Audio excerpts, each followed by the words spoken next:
Hello everyone, welcome back to Survival Minecraft. In the last episode, I was defeating the Ender Dragon, and I fell into the void after defeating it and died as I was trying to find an Elytra. So, because of that, I respawned at the stronghold where I'd set my spawn point and managed to find some extra diamonds and iron. And now that I had enough food and supplies with me, I decided to make the stressful journey of going back into the end and trying to find another Elytra. Unfortunately, I lost all of my gear when I fell into the void, but I did have some resources in an ender chest as well as back at the stronghold. And luckily, there were lots of iron blocks that I had used as scaffolding, so I harvested some of those because I would need an anvil to put unbreaking on my elytra. Normally, I use a happy gas to find my elytra, but this time I hoped it would be faster to use blocks, and I made sure to avoid using ender pearls after my recent demise. I finally found another end city, but it was a very small one without an end ship, so I would have to wait longer until I found an elytra, but I did manage to get some loot and some shulker shells from that.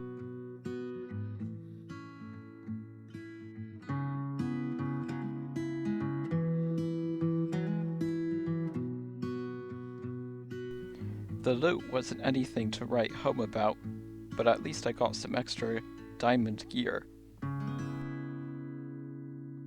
I finally found a larger end city that had an end ship with an elytra, and I managed to get even more shulkers and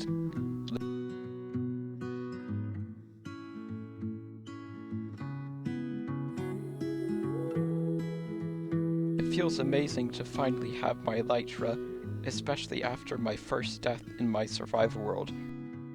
Now that I was back in the overworld, I had to re-enchant all of my armor, weapons, and tools. It took a while, but thankfully I already had some discounted librarians and extra armorers.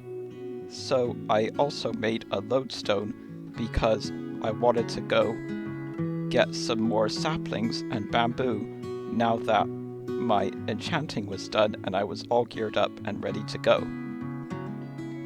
I crafted some more rockets because I found a dark oak forest and a pale oak and a pale garden biome. So I decided to go on a little exploration mission. It was nice to finally have a set of wings and be able to fly around my base and see it from the sky for the first time in my playthrough. Now you can see it from the sky, and it's very cool indeed. I did manage to land on the windmill, and after that I went on an exploration mission. That hill looks pretty cool, and I also found the mountain where the stronghold is located, so I will definitely come back and build here, because look at this incredible valley. There's like this basin inside the mountain. I really like the new mountains in the Cliffs and Caves update. They're really cool. But nearby that mountain, there was a dark oak forest and the brand new pale oak garden biome, the pale garden. So I harvested some saplings because I love using pale oak for my builds. It's a really cheap white block, and dark oak is quite nice, of course, for roofs. Now that I had enough saplings, I decided to keep exploring, and I found a jungle biome that was nearby. So I decided to harvest some bamboo, saplings, and cocoa beans. It would be really cool if Minecraft added coconuts, because they would be quite good for tropical biomes. I also found an azalea tree, which led to a lush cave, and so I used that to harvest some moss and glowberries and drip leaf.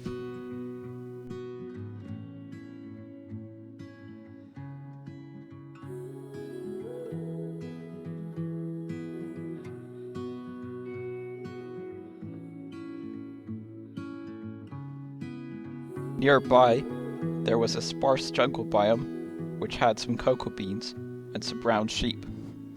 I also found a desert next to it, and it had these really cool desert islands, so I will definitely come back and build here. This would be a great spot for a small desert base. I really like the dried grass that they added. Well, now I am back, and I also got some extra gold blocks from a ruined portal. It was quite fun to explore, but I wanted to do some more building, because I had taken a break from this survival world for a few days. So I did a bunch of terraforming and cleared out some space because I needed a lava farm and a smelting area. In the future, I'm going to come back and turn it into a super smelter.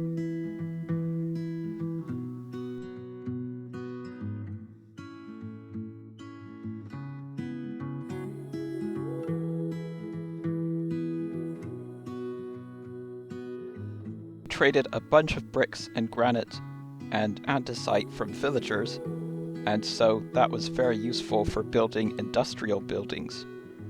But of course I would need to do even more terraforming. So I gathered up some shulker boxes with supplies and went straight back to work. It's a lot nicer to have shulker boxes now, so I could finally do bigger projects. And I hate wasting grass and letting it despawn, so it was nice to be able to just dump it all in a shulker box and collect as much as I could. I made a big platform of grass and a sloping hill of sorts, because I didn't want it to have a straight wall.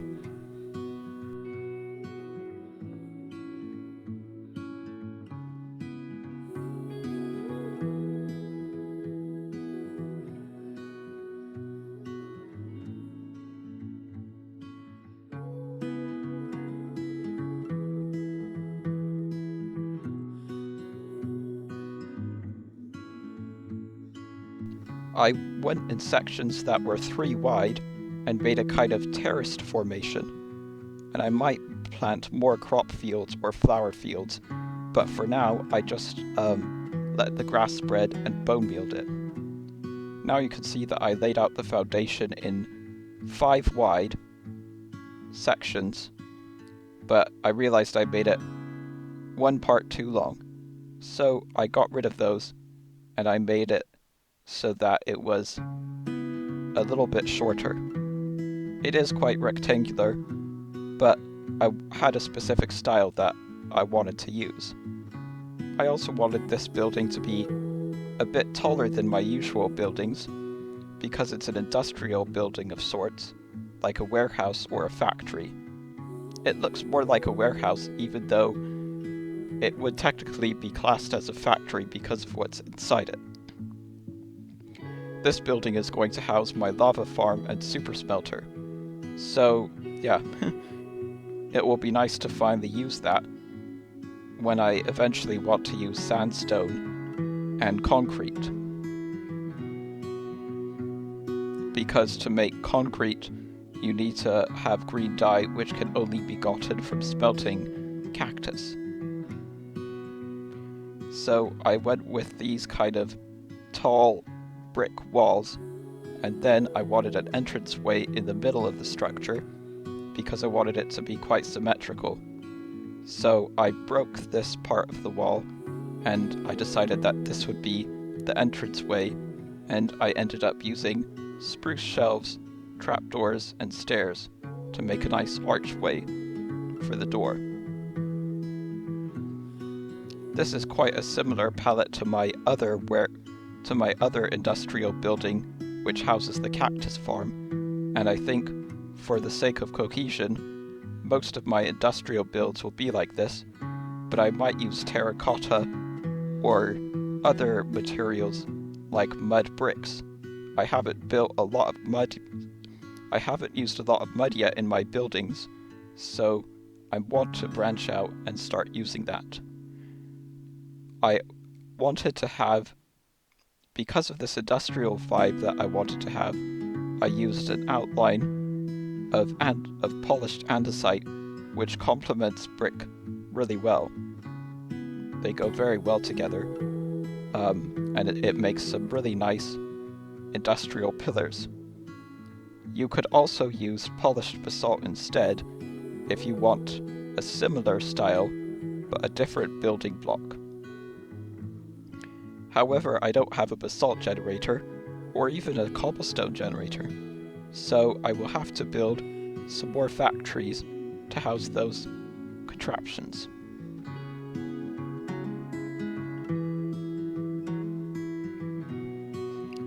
It's so much easier to use an Elytra to avoid fall damage. I don't have to mess around with my bed or a water bucket, except to sleep the night away, of course. To add a little bit of depth, I decided to use some brick walls instead of brick blocks, and then I would fill in the windows with stained white glass panes. It made a really nice look in the end.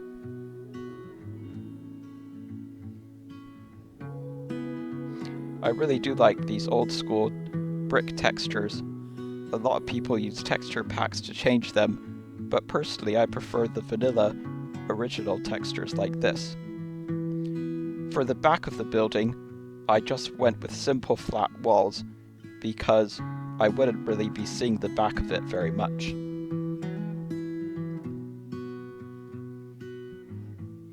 It's quite cheap to make this structure because it's basically free blocks from the villagers. I also crafted some polished andesite stairs to make kind of these supports called buttresses on the outside of the pillars. They add a little bit more depth and detail to it.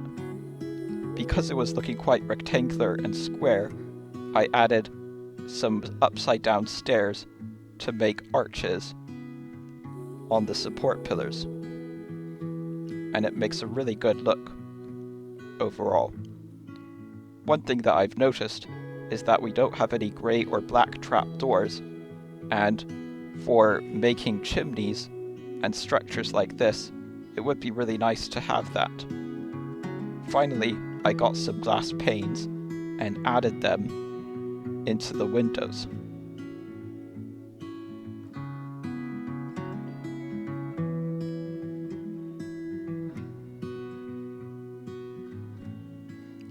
I was going to make another one there, but I realized that's where the door was going, so I skipped that and continued filling out the rest of the windows in the factory. At first I was going to use some of these smooth stone blocks, but then I decided not to, but I might come back and add them into the path. Now you can see how the terraforming and the factory's looking so far, and it's pretty good. For the trim of the roof, I went with some polished tough stairs to match the rest of the buildings in my starter base.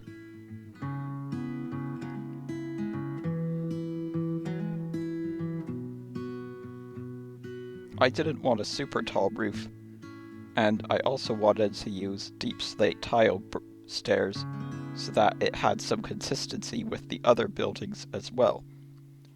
And deep slate tiles do have a very nice industrial appearance. They look kind of like this has a very 1800s Victorian-esque style to it.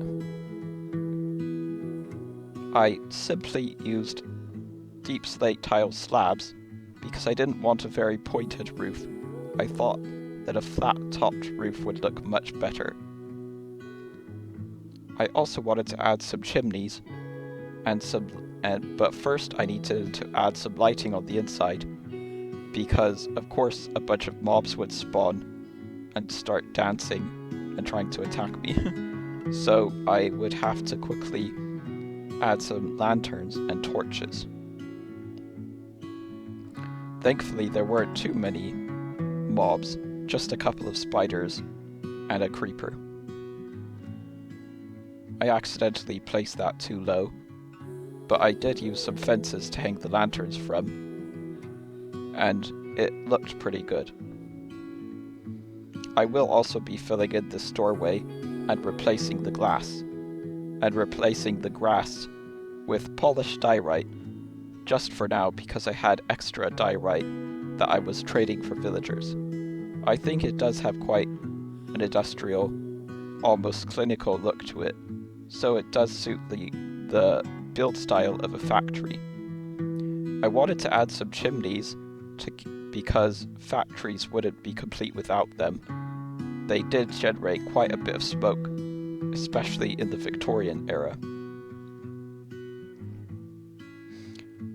This is why I want to have grey or black trapdoors in future updates, because we don't have any yet, and it does look kind of out of place, but we just have to substitute and use spruce trapdoors or shelves, which aren't too bad, but they do kind of look like wood.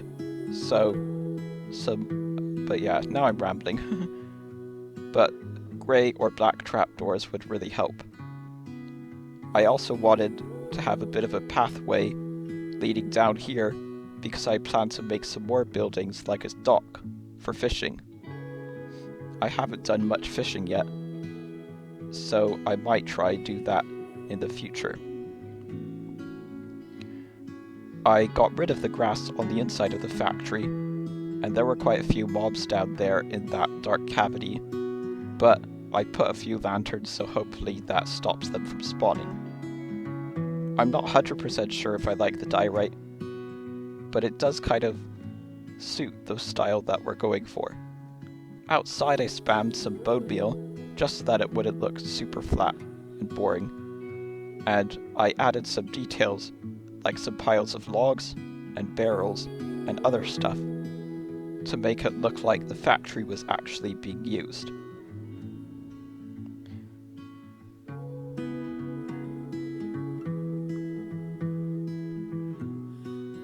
Now you can see it from the outside, and I also added some lanterns as well to prevent mobs from spawning, and it looks really good.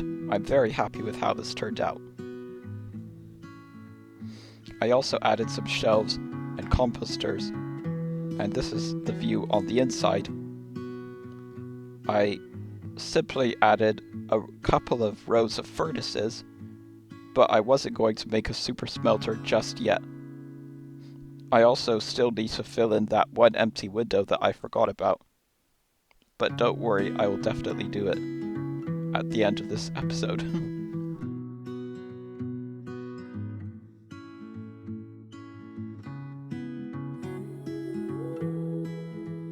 I placed down some cauldrons because I wanted to make a lava farm.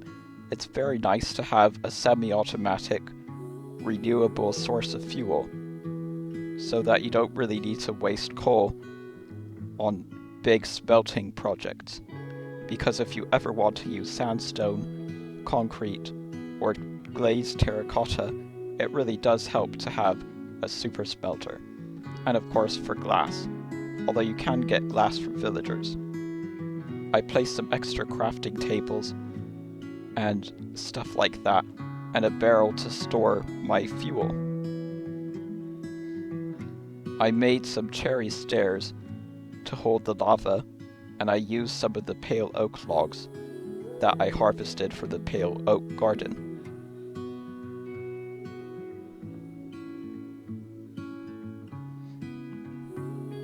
The cherry stairs help to match the rest of the style, and they also add a bit of a pop of color. I went with some pale oak trap doors, and they do kind of match the floor, so it does all go quite well together. And you don't have to worry about that burning down, because I turned off fire tick. I harvested, I put on my chest plate for protection, just in case, and harvested some dripstone and pointed dripstone from a nearby cave.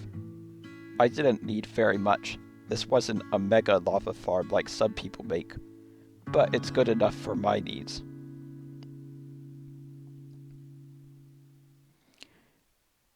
The factory's looking really good, and I'm very happy with how it's turning out. It definitely complements this area. Once back inside, I added the dripstone and the pointed dripstone and I went to a nearby lava lake to gather up some more lava, because you do unfortunately need lava sources to kickstart the lava production. But once they're in place, the pointed dripstone does all the hard work, and you have basically infinite lava, so it's really good for big smelting projects. They do all have to be individual lava sources, though, in order to work, so just keep that in mind if you ever make this yourself. But as you can see, the lava is dripping down from the pointed dripstone, and it will fill up into the cauldrons. I used that barrel to store some coal, and then I filled in the final window. I didn't put windows in those other walls, because I didn't want too many windows. It is a factory after all, and it would make sense that not every single wall would have a window. But I was very happy with how this came out, and the lava farm was already working. It was quite quick. So I harvested the first bucket from our new lava farm, and I will keep filling it up off camera.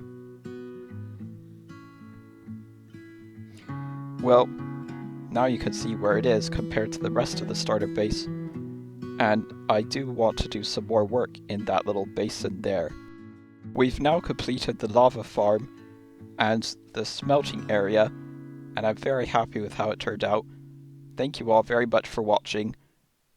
I'm sorry it took so long with this episode, but after my first death, I wanted to take a few days for a break.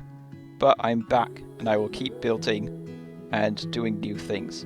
I have a lot of plans to build in future biomes like the desert, jungle, and badlands, and I will also be exploring the nether in possibly the next episode, because I want to get netherite armor so that I'm stronger. The piglin brutes always manage to defeat me in the bastions, so I might probably die once again. So hopefully that doesn't happen. I will take precautions to avoid any deaths, such as using a respawn anchor. But yeah, I hope you enjoyed today's episode, and sorry for taking so long to make it. I have lots of plans for this world, and I'm not stopping anytime soon. So thank you very much for watching, and I hope you take care, and goodbye.